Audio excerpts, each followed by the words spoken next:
এটা আমি কি দেখলাম?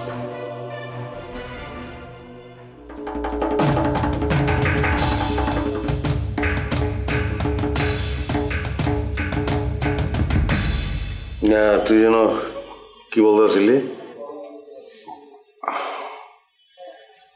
তোমার মনটা কি অনেক খারাপ ভাই?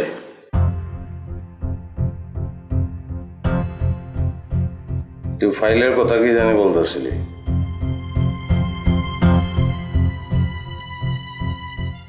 এই জমি জমা বলি কাগজপত্র সবকিছু ঠিক হয়ে গেছে, দরদাম তুমি একটু দেখে দিলে বায়না করে দিতে। বায়না করে দে, তুমি একবার দেখে দিবে না? তুই দেখলে যা।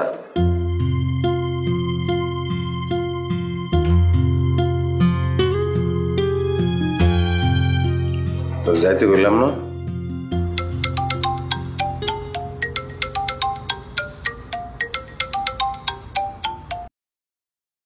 হ্যালো, এই কথাটা তুমি ভাইরে বলো না ভাই, সীমা কথা।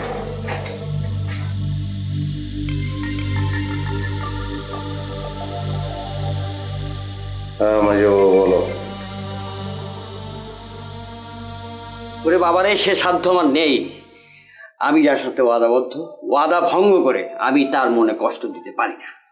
ও, আপনি অন্যের মনে কষ্ট দিতে পারবেন না, অথচ আপনার মেয়ের মনে যে কষ্ট সেটা আপনার চোখেই পড়ে না। আপনি কি জানেন আপনার মেয়ে এই বিয়ের বিষয়টা নিয়ে কি পরিমাণ কষ্টের আগুনে জ্বলে? কি বলো তুমি? জি, আপনার মেয়ে নিজের মুখে আমাকে বলেছে সে, এবং আমি যেন তাকে এই জায়গা থেকে উদ্ধার করে নিয়ে যাই সে কথাও বলেছে, নিজের মুখে বলছে। কি বুঝতে পারতেছেন বিষয়টা, কেন আমি এত জোর করতেছি? তাহলে এটাও নিশ্চয়ই বুঝতে পারতেছেন এখন আপনার করণীয় কি হয়। বুঝতে পারছি।